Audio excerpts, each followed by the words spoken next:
right, so let's talk about how we can incorporate space into a model. And this is not actually this technique we're going to talk about, random walks. It's not just useful for spatial models, but it is particularly helpful for that sort of thing. All right, so let's consider a scenario where we have some sort of object or person on a number line. And so their position maybe ranges somewhere along that horizontal axis. And let's say that their initial position is here at the origin. So let me draw our little guy there. All right. And we would like to describe how they move. Now, understanding the psychology of a person is a very, very difficult thing. So trying to assign motivations to why people move is a lot harder than actually just describing the patterns of their movement. And so one of the ways that you can do this is using a random walk, which is to assume that the motion is random. And I know that may sound like nonsense, right? People don't just do things randomly. They have a reason for doing so. But you can actually show that on average, people behave a lot like a random walk. And this is not just true of people, it's true of all kinds of species. If you look at the motion of animals, you look at the motion of bacteria, if you look at the motion of small particles suspended in the air, you look at the motion of fluids as they're mixing, well, random motion actually gives you a very, very good approximation for the average behavior of a system. All right, so let's suppose, again, we're going to model a motion of our little stick person here as random. And we might do that by assigning, by creating some sort of model. Let's let x be the position. And we'll say that the new position is going to be equal to the old position plus some change in the position. And they'll have some initial position. In this case, I've started our guy out at the origin, x equals 0. And then the question is, how should we model this random motion? Well, there are a couple of ways to do this. On the one hand, we could discretize our domain, meaning let's think about the number line not as being continuous, but having fixed locations. So maybe he only spends his time at the integers, in which case we could have some probability of hopping from one state to the next. And if you did that, then you could use a Markov chain to describe this, assuming you restricted yourself to a finite domain. And you could use things like coin flips to describe the probability of moving to the left or to the right. Now, space is not actually discretized like that.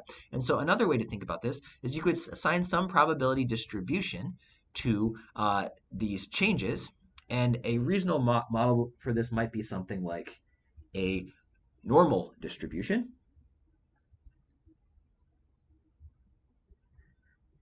Where we'd say that the change,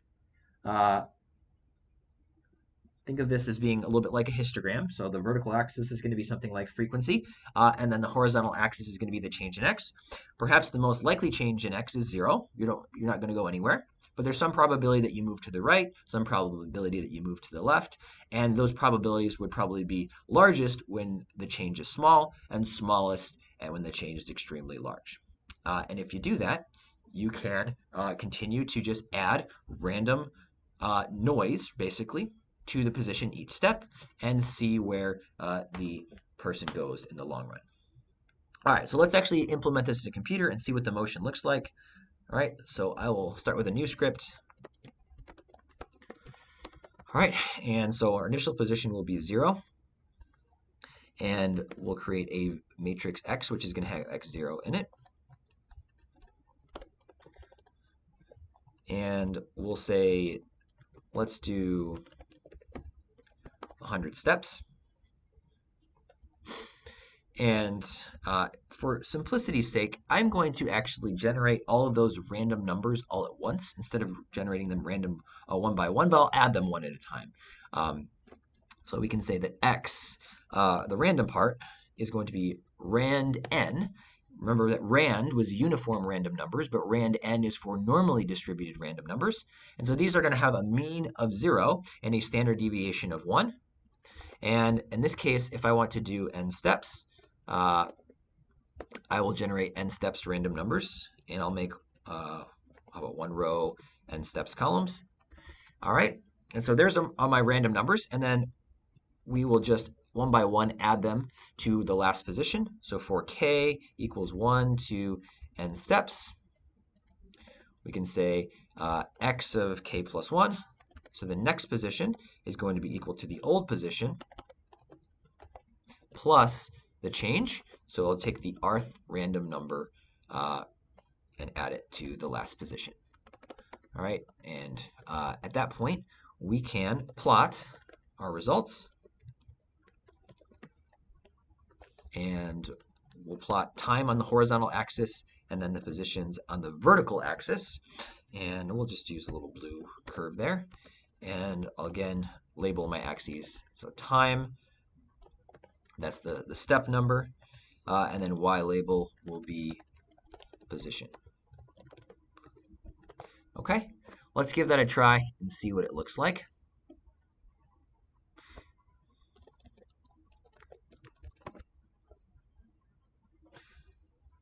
All right, so there's the motion of our little guy. He starts out at the origin, and it looks like over the first second or so, he didn't really go anywhere. He stayed pretty close to his starting point, but then he started moving in the negative direction, so I guess that would be to the left.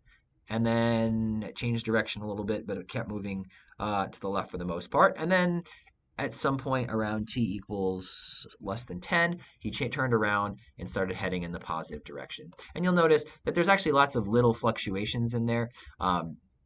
But in the long run, he's not really trying to choose a direction, just he's kind of flipping a coin, so to speak. In this case, it's not just a coin, but it's a little more complicated. But it's purely random where he goes. And so it's just a coincidence that he happened to take a bunch of steps all in the same direction here versus a couple of steps in the opposite direction there. So there's no actual correlation between the changes from one point to the next. And we could run this a little longer. Instead of 100 steps, we could do 1,000. And you'll see that you get something that looks like that. And so he started at position 0. In this case, he ended up at position somewhere between 20 and 30. And if I run it again, he ends up in a completely different position. Now, when you see a plot like that, that may look familiar to you. In fact, when I saw that, I thought, man, that looks a lot like a stock chart. And in fact, random walks like this are actually used as models for how the stock market changes value, how individual stocks as well as indices and so on, actually change their values over time. All right, and if we're really interested in understanding random walks, we don't want to just run one experiment. We usually want to run many, and so you might put this all in a loop. So let's do 100 experiments. And each time we will recreate our matrix X. And so we'll say for J equals 1 to n experiments. And I'm going to use the command hold on so that instead of overwriting the plot, I just add a new curve on top of it. And let's see, maybe, yeah, 100 is probably fine. All right, so we'll give that a shot. So now I'm going to overlay a bunch of plots on top of each other. And if you want to see the plots as they're added, it's helpful to add the command pause, which just basically gives the computer a chance to put up the plot on the screen. So I'm going to do pause for 0.1 seconds after each one.